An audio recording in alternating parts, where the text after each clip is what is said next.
And in my experience, or even just working with clients, when you make a decision to manifest something, it's not uncommon that the opposite of the manifestation will happen first. So, for example, I decided that I was going to bring on more clients.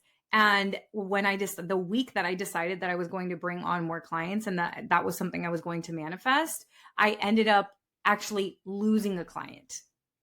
And the way that I react to that determines whether my manifestation is going to happen or not. Welcome to the Chingona Revolution podcast, where we will bring out your inner badass Latina, overcome self-doubt, help you gain clarity, and pave your own path, all while leading with courage. I am your host, Latina coach and speaker, Erica Cruz.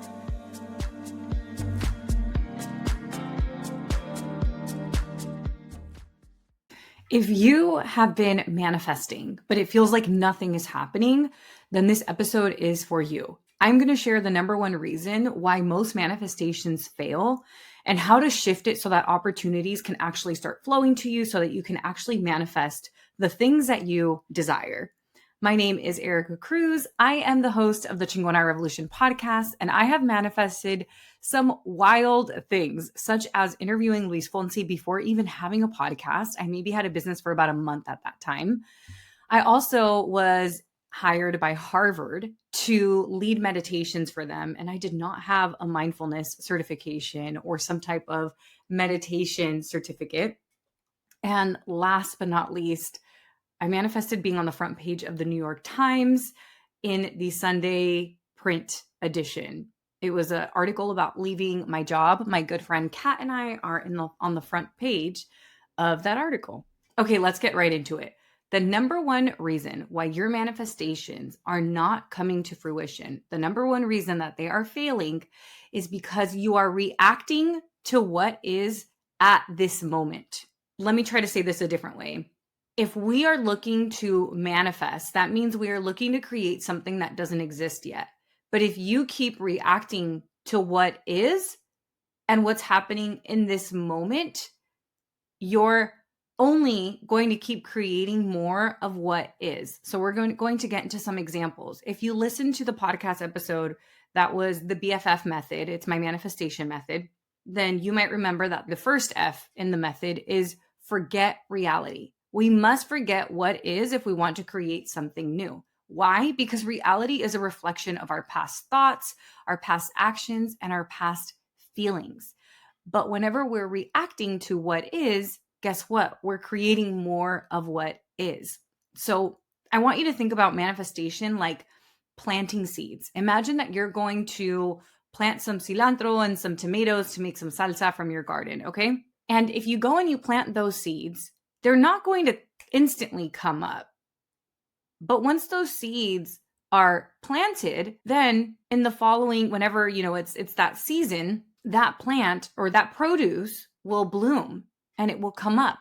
So let's say that today you decided I'm going to plant something different. Let's say you're like, I'm going to plant a jalapeno plant. So you plant the seeds, but the cilantro plant that you planted, I don't know, last year or a few months ago is coming up. Reacting to what is like walking up to the cilantro plant and being like, what the hell? I just planted jalapeno seeds. You're cilantro. Like, what? Why are you here?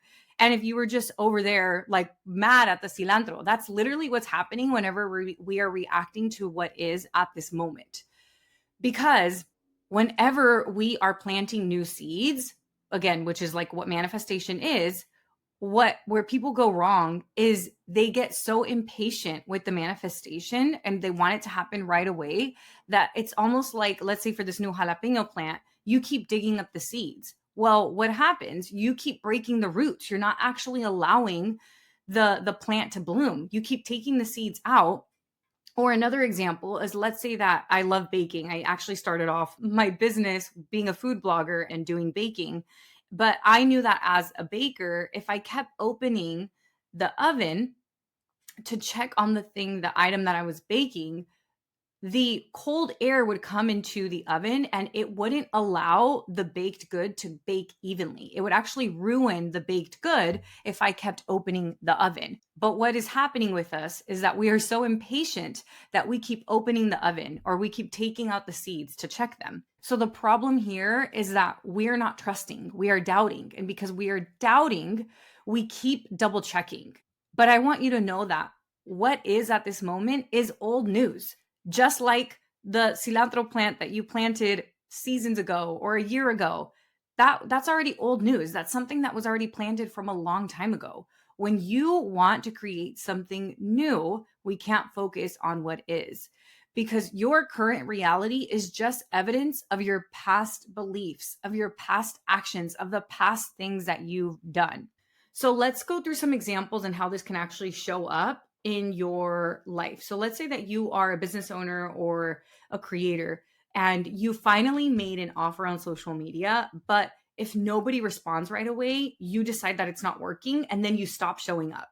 That's an example of responding to what is instead of allowing those seeds that you planted to grow roots and bloom and grow. Or let's say that you send an email to your email list, and whenever you don't get an immediate sale or a response, you assume that it's just not working for you. And it's not that it's not working for you, it's that you're trying to control the timeline. You're reacting to what is instead of what it is that you want. Or let's say that you are looking to create content and you finally muster up the courage to post a video and it gets a few likes and you get super discouraged because maybe it didn't go viral or maybe you didn't get as much engagement as you wanted. And again, you are saying it's not working. These are all examples of digging up the seeds that you just planted, being mad that the plant isn't growing, being mad that the produce hasn't happened yet, that you haven't been able to reap the benefits of the plant. Or let's just use like a personal example. Let's say you start going to the gym for a week and you don't see abs right away. Or maybe instead of losing weight, you actually start gaining a little bit of weight. But the reason you're gaining weight is because you've gained muscle. And you're like, oh my gosh, this isn't working. So you just stop going. That is a perfect example of reacting to what is instead of manifesting a future reality for yourself. But in all of these examples, I mean, as you're listening to me say this, I think you can agree with, yeah, if you make an offer on social media and nobody responds right away, well, what if people just need more time? What if people are considering it and they just need you to show up more? Or let's say that you send one email to your list. What if you don't even have that many people on your list yet? What if right now you're just getting good at sending emails and people like, what if one email can change somebody's life? Would that be worth it?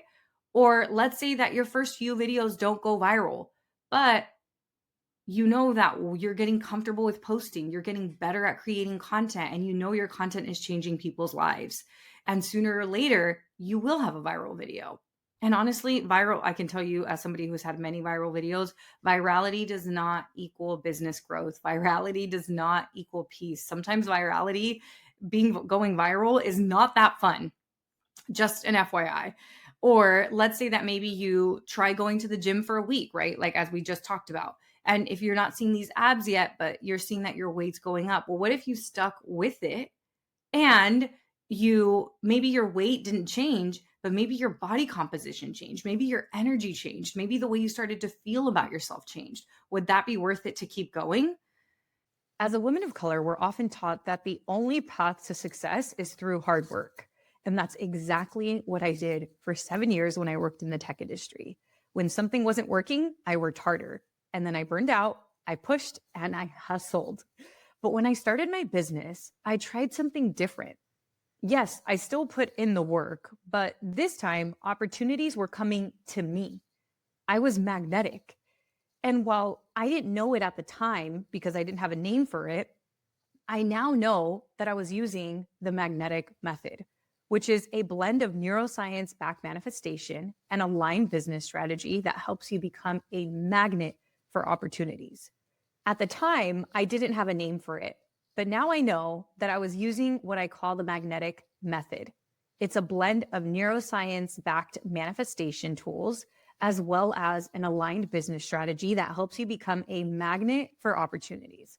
It's how I went from having 0 clients to landing on the front page of the New York Times, being named a Latina 40 under 40, interviewing Luis Fonsi on TikTok, and having 300 clients to date. It's what my clients are using to manifest speaking engagements, collaborations, media features, securing $70,000 in contracts in a single week, as well as landing a ton of opportunities in just a few months without pitching themselves 24/7. So if you are a mission-driven creator or entrepreneur who wants to grow authentically and without the burnout, then join me for my free webinar happening on Monday, September 15th at 5 o'clock Pacific time. It is called the Magnetic CEO Method. It's all about how to use manifestation and neuroscience to 3 times your opportunities without 3 times the effort. Spots are limited. Ensure that you secure your spot now by going to the link down below in the show notes. I can't wait to see you there. So the big issue here is that as humans, we want to know how the manifestation is going to happen and when it's going to happen. And that's actually not our job. Our job is to focus on what we want, why we want it, and what is in our control. So in these examples, posting is in your control. Sending emails is in your control. Creating videos is in your control, or creating content. Going to the gym, showing up at the gym and doing the workouts in the best way that you can. Or let's use another example. Let's say that you try meditation 3 times and you don't feel calm right away. So you're like, oh, I just can't meditate. That's a limiting belief. That's you reacting to what is instead of what it is that you want. But the power of sticking with something without putting a strict timeline on it, beautiful things can happen. I mean, I've seen it happen over and over with my clients. Like my client, Diana, had 500 followers, under 500 followers, and she ended up attracting 13 opportunities inside of Magnetic Mastermind. Or my client, Rebecca, had like months of a dry spell. And then the following week, she had a $70,000 week. And it's because we were working on this specific thing about forgetting reality and tapping into the reality that they actually want to manifest. So rather than reacting to what is at this moment, imagine what it is that you want and react to that. Because your job is not to control how it's going to happen or when it's going to happen. Your job is to hold the vision that you have for your future and then align your energy, your identity with that version of you who already has it. And that's where you take action from. I really think we live in this world of Amazon Prime and Netflix and everything's on demand. I mean, even on Instagram, if you tap the screen on the top right, the video starts going at 2x. I mean, I listen to my podcast, the podcast that I listen to them on 1.2 speed or 1.5 speed. I mean, we're in this fast moving world. So it makes so much sense that we get impatient with our manifestations and that we start reacting to what is, instead of reacting to what it is that we want. And in my experience, or even just working with clients, when you make a decision to manifest something, it's not uncommon that the opposite of the manifestation will happen first. So, for example, I decided that I was going to bring on more clients. And when the week that I decided that I was going to bring on more clients and that was something I was going to manifest, I ended up actually losing a client. And the way that I react to that determines whether my manifestation is going to happen or not. Or let's say that you've decided you are going to manifest love, and then you go on a date and it's a horrible date. This is a common thing I've seen over and over, but how you react to that horrible date is going to determine your magnetism to be able to attract the manifestation that you want. Or let's say that you're like, okay, I really want to bring in financial abundance. But then once you make that decision, these unexpected expenses come. How will you react to that? So once again, the solution to this is to react not to what is, but react to what you want and take action from there.